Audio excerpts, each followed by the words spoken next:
we'll have a good week of practice. I think the guys are dialed in. We've turned the page, moving on, and looking forward to a good week.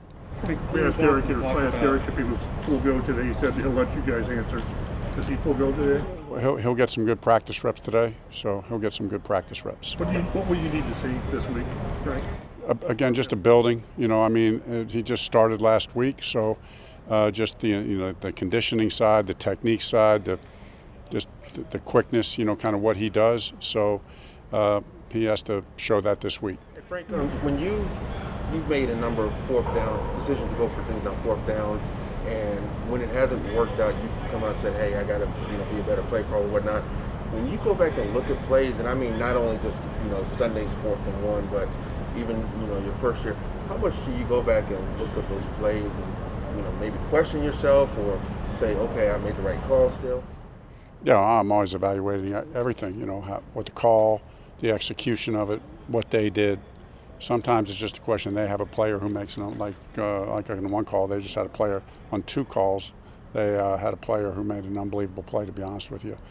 Do you ever second guess afterward and say maybe we shouldn't have went for it? I wouldn't call it second guessing. I mean, it's if you don't get something done, if you don't get it done, it's never good enough. So, you can always do better. So when we don't convert, you got to look at everything. So you start by looking at yourself. Frank, do you have an update on Braden Smith?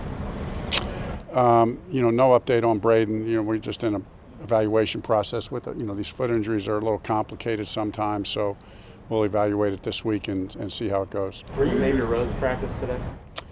Xavier will get some work this week. I'm not sure about today, but it looks like he'll get some work this week at some point. What is the level of concern with Braden, just broadly? Can you speak to that at all?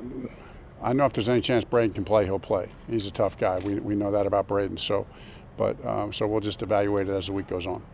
Were you guys as explosive as you wanted to be on offense on Sunday? And we talked about this in the offseason with Carson and what he can do, but I also understand that the tackle situation and there's a lot that goes into it. At times we did some good things. We didn't have as many explosive plays as you would want to have. We checked some things down. We had, as we talked about the other day, we had some good screen. Like to have a few more explosive. We didn't have explosive runs. We normally like getting some explosive runs, so we'll try to do better this week. Did you get Michael Pittman as involved as you would hope you'd want to? Yeah, it's a receiver. It's hard. We called some things to him that they just took away via coverage. That's the nature of playing that position. So we're trying to get Pitt involved every week, spread the ball around. You just never know exactly how it's going to go at receiver. The ball can, because from the quarterback standpoint, you just got to read it out. Are the Braden and Fisher availabilities, are they related at all? Is there a sliding scale here? Yeah, no relation. It's just got to be each individual. It's a case-by-case basis. Are they ready? Is it the best thing for the team? So if Braden's out and Fisher's out, you got Davenport's one. Who's the other tackle? I would likely be Pryor. With Fisher, a lot of times around Aaron Donald. Do you need to do that, and you just say to Q, get him? With the first part of the question? Teams often talk about scheming Yeah. for Aaron Donald. Do you have to do that, and to what degree do you just say to Q, hey, this is your guy, go get him? Yeah, no, you do have to scheme for him. Every team schemes for a player like Aaron Donald. You can't scheme for him on every play because he's not at the same spot every play.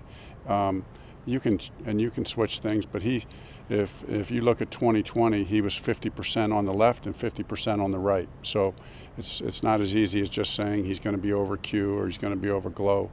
He moves around. When they got a player like that, they're going to try to put him in different positions. So we got to scheme it up.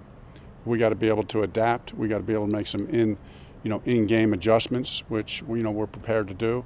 And then at some point you're not going to be able to get them schemed up on every play. Then at that time, exactly what you said. Then you got to hold up.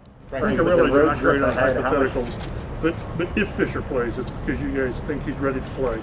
Yeah, he would. Do you treat him like when Costanzo would come back, he doesn't need help like someone else does, or the fact he hasn't played for X number of months? It's too early to tell that. If he plays, it'll be a big step. Going from what he went last week to playing this week would be a big step. So, you know, we'll have to evaluate that as we go, see how he looks this week. Frank, you've had a lot of guys miss a lot of time over the past month and a half.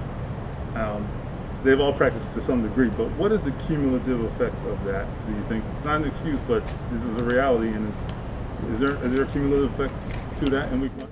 Yeah, I mean, like you said, you can't use that as an excuse. I mean, we got smart guys. We try to get the mental reps. Is it better when everybody's practicing? Do we get better week to week, day to day, week to week, month to month when everybody's practicing? Absolutely. Frank, we've talked a lot about you guys losing season openers, but under you, you've bounced back every single year in week 2. Why do you think that's been the case? You know, I mean, it's just you got to have a sense of urgency every week. And, you know, I don't know how much more of a sense of urgency. I thought we had a sense of urgency week 1. We didn't get it done.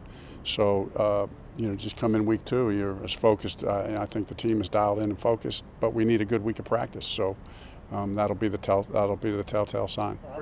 Is that in the back of your mind? We're hitting the road here. We've got our crowd packed again. This is an opportunity we need to follow through on. Well, there's no doubt. I mean, starting the season with 2 home games, you know, you want to take advantage of that for a lot of reasons. We also, you know, have the factor of, hey, you want to give the fans a victory. We got great fans. They deserve a victory. You know, but the way we do that is focus on the little details during the week, have a great week of practice, and then go out and execute on Sunday. Okay, thanks, guys. Thanks, guys.